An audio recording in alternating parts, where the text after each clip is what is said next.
Time now for this morning's Business Insight. We told you earlier the effort to keep Saks downtown has failed. The department store is moving to Kenwood. Despite the bad news for downtown, some are praising the approach the city took in its effort to keep Saks at 5th and Race. Instead of a one-time infusion of money, something that was done in the past, the city came together with property owners and developers and created a vision for a revitalized retail district. Saks is expected to move by the end of 2015. So what happens to the plan and the space when that happens? Kathleen Norris, managing principal of the Urban Fast Forward and the City of Cincinnati's retail leasing consultant, joins U.S. Bank Business Watch producer Kelly Leon in the studio with some perspective. Kelly and Kathleen. Thank you, Brian. Kathleen, it's so great to have you here. Nice to be with you, Kelly. We go way back. Back to the Kelly and Kathleen show. Here we are again.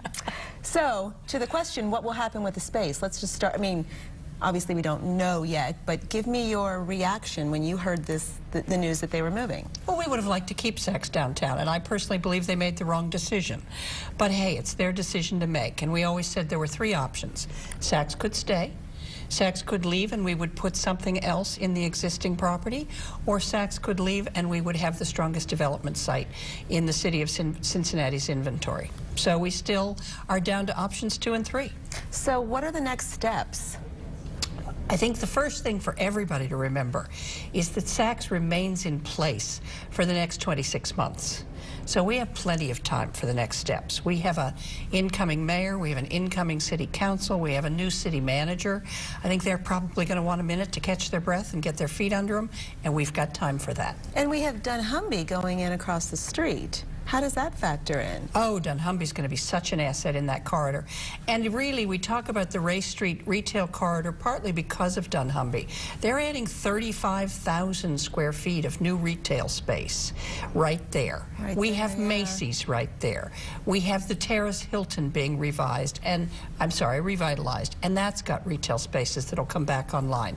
We have Tower Place Garage coming into line fully as a garage with limited retail right on the Race Street side, and we have new retail going into the 4th and Race corner with the Flaherty and Collins development there. So that is our market corridor for retail. And the Business Courier reported late last week that Flaherty and Collins may be interested in that space. Can you tell us anything about that? Well, you know, we always said it would be a great development corner, and Flaherty and Collins, the very next day after Saks made their decision, put their hand up and said, we'd like to do that development. So I think that proves us right. You know, we have a tendency, I think, in the city to, oh my God, the sky is falling. So the Saks is, how do we keep ahead of this and keep rolling forward instead of doom and gloom? You know, let's talk about the negative. How do we keep moving ahead? Race Street is moving ahead so aggressively. dunnhumby, a new tower above Macy's, the Macy's store, a new tower at 4th and Race, the revitalization of the Tower Place parking situation, the Terrace Hilton going into new ownership that really wants to bring that back online, great ownership up in the northern block between 6th and 7th. Race Street is booming. And you deal with these commercial tenants that are looking for space. What are you hearing from them? What do they want? What is attractive to them about that area? 80,000 people working downtown, an influx of new downtown residents, a tremendous new vitality in that corridor, Fountain Square and the wonderful work that 3CDC has done there, and a downtown that many cities our size would envy. Yeah, and people don't get that, do they? That a city our size with a downtown as vibrant as it is. We have retail downtown that exceeds other cities our size now. We still have a downtown Macy's store. And of course, Macy's is one of our great hometown companies.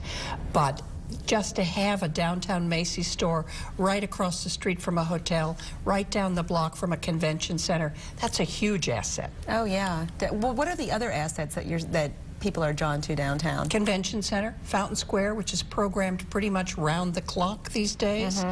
Everybody's coming to downtown. Great dining scene, restaurants at all levels now, increasing downtown residential base. And again, Cincinnati has all those great corporations which are headquartered in our downtown. Absolutely. Well, let's keep the faith and keep it moving forward. It is going to move forward. Thank you so much for being here, Kathleen. My pleasure.